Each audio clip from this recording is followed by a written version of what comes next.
Imagine waking up each day unshaken by chaos, rejection, or misfortune. Not because you're numb, but because you've mastered the art of perspective. This is the gift of Stoicism, a 2,300-year-old philosophy practiced by Roman emperors, enslaved philosophers, and modern leaders alike. At its core, Stoicism teaches that while we can't control external events, we can always control our interpretations and actions. Take Epictetus, the Stoic teacher born into slavery, whose leg was deliberately broken by his master. Where most would succumb to rage or despair, he simply observed, "At least I have one leg left." This anecdote isn't about indifference. It's about radical accountability for one's inner world. Stoicism doesn't demand we erase emotions. It trains us to observe them without being hijacked. Think of it as mental armor. The sharper your mind, the less life's arrows can pierce you. Today, Stoicism fuels CEOs, athletes, and therapists because its tools are timeless. From managing anxiety to overcoming loss, these principles turn adversity into advantage. What follows are 12 foundational lessons, each a stepping stone to what the Stoics called eudaimonia, a life of flourishing. Whether you're facing a crisis or seeking daily resilience, this philosophy offers more than comfort. It offers liberation. Let's begin. 1. The dichotomy of control. The Stoics split the universe into two categories: what's within our power, our judgments, values, and actions, and what isn't, other people's opinions, the weather, the past. This distinction is the bedrock of mental peace. When you obsess over things you can't change, a colleague's promotion, a canceled flight, you surrender your agency. But when you focus exclusively on your response, you reclaim power. Marcus Aurelius, the philosopher king, wrote his meditations not in a palace but on battlefields, reminding himself, "You have power over your mind, not outside events." Modern psychology echoes this. Stress often stems from conflating influence with control. Try this exercise: list current worries, then mark which are truly yours to solve. For example, you can't force a friend to apologize, but you can choose to release resentment. The more you practice this divide, the lighter life feels. Even in tragedy, like losing a job or a relationship, your agency remains in how you frame the loss. As Epictetus said, "It's not what happens to you, but how you react that matters." This isn't passivity, it's strategic focus. By directing energy only where it counts, you'll waste less time on futile frustration. Master this, and you've mastered half of Stoicism. 2. Negative visualization, premeditatio malorum. The Stoics believe that rehearsing adversity immunizes us against fear. This isn't pessimism, it's preparedness. Seneca, the wealthy advisor to Emperor Nero, regularly envisioned losing his status, wealth, and even family. By mentally walking through these scenarios, he realized none would destroy him. Modern studies call this stress inoculation. Visualizing challenges, e.g., a failed project, a breakup, reduces their emotional sting when they occur. Start small. Before a work presentation, ask, "What's the worst that could happen?" Maybe you'll stumble over words, but would that truly be catastrophic? This practice also fuels gratitude. Imagine waking up blind tomorrow. Suddenly, today's minor annoyances vanish. The Stoics called this the premeditation of evils, not to dwell on darkness, but to spotlight present gifts. When you consciously face fears, they lose their fangs. Navy SEALs use similar techniques. By envisioning missions gone wrong, they stay calm amid chaos. Try it tonight. Picture losing your phone, your home, or a loved one. Then ask, could I rebuild? What would I learn? You'll uncover resilience you never knew you had. As Seneca wrote, "He who suffers before it is necessary suffers more than necessary." 3. Amor fati, love your fate. Friedrich Nietzsche later coined amor fati, love of fate, but the Stoics lived it first. This principle urges us to embrace every twist of life, even the painful ones, as necessary threads in our story. When Marcus Aurelius faced betrayal, plague, and war, he wrote, "The obstacle becomes the way." In modern terms, it's the difference between resenting a traffic jam and using it to listen to a podcast.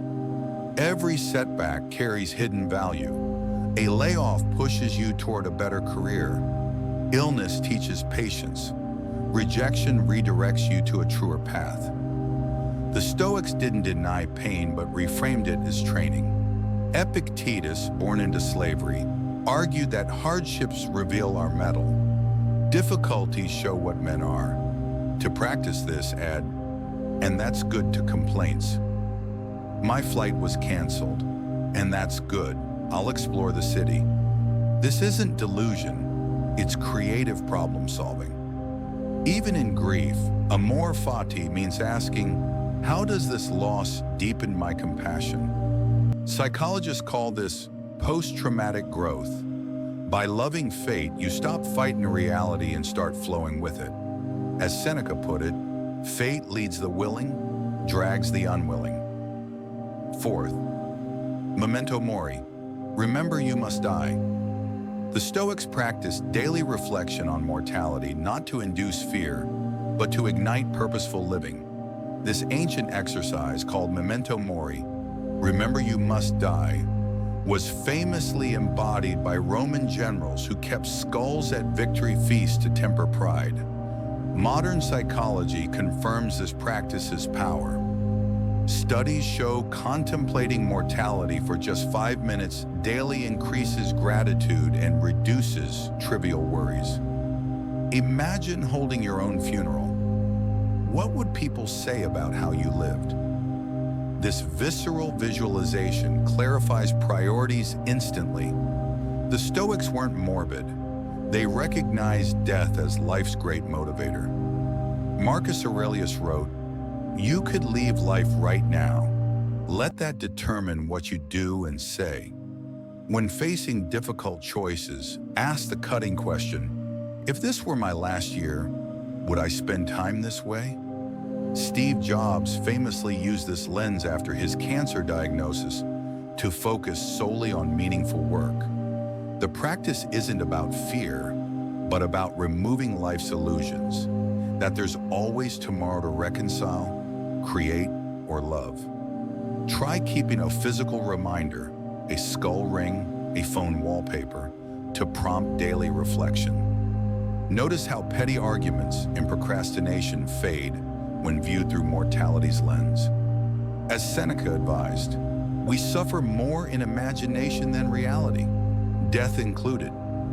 By making peace with life's finitude, we paradoxically live with more courage and joy. The ultimate Stoic paradox. Remembering death is the key to vibrant living. The discipline of desire Stoicism teaches that suffering stems not from circumstances, but from our attachment to specific outcomes. Epictetus, the philosopher who began life as a slave, distilled this truth. Wealth consists not in having great possessions, but in having few wants. Modern consumer culture programs us to believe happiness lies in the next purchase, promotion, or milestone. Yet studies show lottery winners return to baseline happiness within a year. The Stoic alternative? Train desire toward what's truly valuable. Virtue, growth, connection. Begin by examining your if-only fantasies.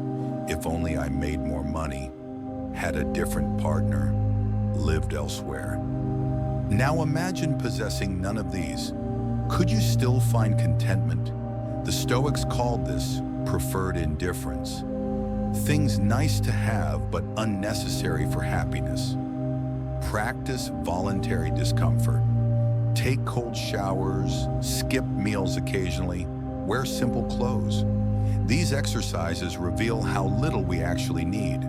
When craving arises, pause and ask, is this desire serving my growth or enslaving me? Social media exploits our desires masterfully. The Stoic remedy is periodic digital fasting. Notice how advertisers manipulate your wants, then consciously resist. Marcus Aurelius, ruling the Roman Empire, slept on the floor to remember comfort was an entitlement. Modern research confirms his wisdom. People who prioritize experiences over possessions report greater life satisfaction. Freedom, the Stoics teach, comes not from getting what we want, but from wanting what we already have. 12. The art of letting go. Stoicism's final master practice is releasing attachment to outcomes, people, and even life itself. This isn't indifference, but profound acceptance of nature's impermanence. Marcus Aurelius meditated daily on the ephemerality of all things, from empires to individual lives. Modern negative capability research shows that tolerating uncertainty predicts mental health better than IQ or wealth. Practice the reserve clause with goals. I will win this contract, fate permitting. This balances effort with detachment. When relationships end or plans collapse, ask the Stoic questions. What part was mine to control? What can I learn? How does this free me? Buddhism's similar teachings on non-attachment reveal cross-cultural wisdom. Neuroscientists find that acceptance practices reduce default mode network activity, the brain's rumination circuit. Try writing release letters to past grievances, then ritually burning them. The Stoics visualize the eternal return, that all events recur infinitely, making resistance futile but acceptance wise. Modern therapies like ACT, acceptance and commitment therapy, directly apply this Stoic principle. When clinging to youth, status, or possessions, remember Heraclitus' words beloved by Stoics. No man steps in the same river twice.